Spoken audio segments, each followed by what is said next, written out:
రిటైర్మెంట్‌లో regular income ఒకే source నుంచి రావటం అంటే అది హై రిస్క్. స్మార్ట్ రిటైర్మెంట్ ప్లానింగ్‌లో జనరల్‌గా బకెట్ స్ట్రాటజీని ఇంప్లిమెంట్ చేస్తాం. యెస్ ఫ్రెండ్స్, రిటైర్మెంట్ ప్లానింగ్ అంటే మీరు కూడా అందరిలాగా ఒక లంసమ్ అమౌంట్‌ని ఇన్వెస్ట్ చేసి మంత్లీ దాని నుంచి విత్‌డ్రా చేయడం అనుకుంటున్నారా? That is two risky. Smart retirement ప్లానింగ్‌లో ఇన్వెస్ట్మెంట్ అమౌంట్ మొత్తాన్ని బకెట్స్‌గా డివైడ్ చేస్తారు. So today let me explain you in a simple way. Smart retirement ప్లానింగ్లో టోటల్ ఇన్వెస్ట్మెంట్ని బకెట్స్గా డివైడ్ చేస్తాం. First bucket immediate income.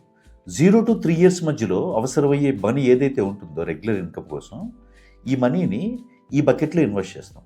ఈ బకెట్లో ఇన్వెస్ట్ చేయడానికి మనం వాడే ఇన్వెస్ట్మెంట్ స్ట్రాటజీ సేవింగ్స్ అకౌంట్ కానీ, లేదంటే లిక్విడ్ ఫండ్స్ కానీ, లేదంటే అల్ట్రా షార్ట్స్ ఫండ్స్ కానీ వాడతాం.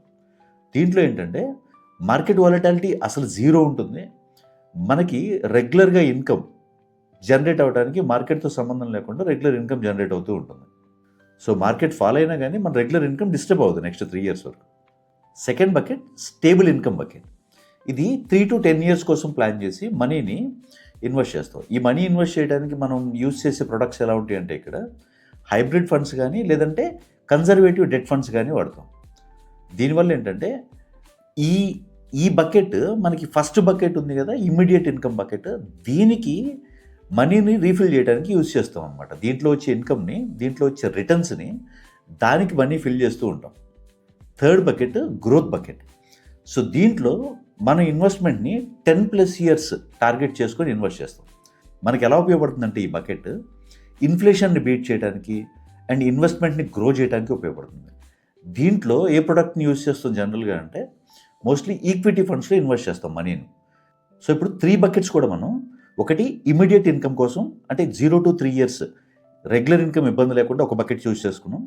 దాన్ని స్టెబిలైజ్ చేయడానికి స్టేబుల్ ఇన్కమ్ కోసం ఒక బకెట్ చూస్ చేసుకున్నాం. దీంట్లో హైబ్రిడ్ ఫండ్స్ కానీ, కన్జర్వేటివ్ డెట్ ఫండ్స్ కానీ ఇన్వెస్ట్ చేస్తాము. థర్డ్ బకెట్ సో గ్రో అవ్వడానికి, మన ఇన్వెస్ట్మెంట్ గ్రో అయ్యి ఇన్ఫ్లేషన్ని బీట్ చేయడానికి గ్రోత్ బకెట్ ఒకటి చూస్ చేసుకుంటాం. దీన్ని ఈక్విటీ ఫండ్స్లో ఇన్వెస్ట్ చేస్తాం. సో ఈ స్ట్రాటజీ వల్ల ఏంటంటే మార్కెట్ అప్స్ అండ్ డౌన్స్ అయినా, మార్కెట్లో వాలటాలిటీ వచ్చినా, ఈ బకెట్ స్ట్రాటజీ వల్ల ఇమీడియట్గా ఇన్కమ్కి ఎలాంటి లాస్ ఉండదు. అండ్ మనీకి టైం ఇస్తాం కాబట్టి గ్రోత్ బకెట్లో ఇన్వెస్ట్మెంట్ కూడా గ్రో అవుతూ ఉంటుంది. 1 bucket ఫెయిల్ అయినా కూడా మిగతా 2 buckets మన మనీని ప్రొటెక్ట్ చేస్తూ గ్రో చేస్తూ ఉంటాయి. రిటైర్మెంట్లో సక్సెస్ అంటే ఒక బిగ్ ఇన్వెస్ట్మెంట్ని తీసుకెళ్ళి ఒక దగ్గర ఇన్వెస్ట్ చేసి దాన్ని విత్డ్రా చేయడం కాదు. రిటైర్మెంట్ ప్లానింగ్లో సక్సెస్ అంటే రైట్ మనీని రైట్ టైంలో యూజ్ చేసుకోవడం. This bucket strategy brings you the balance.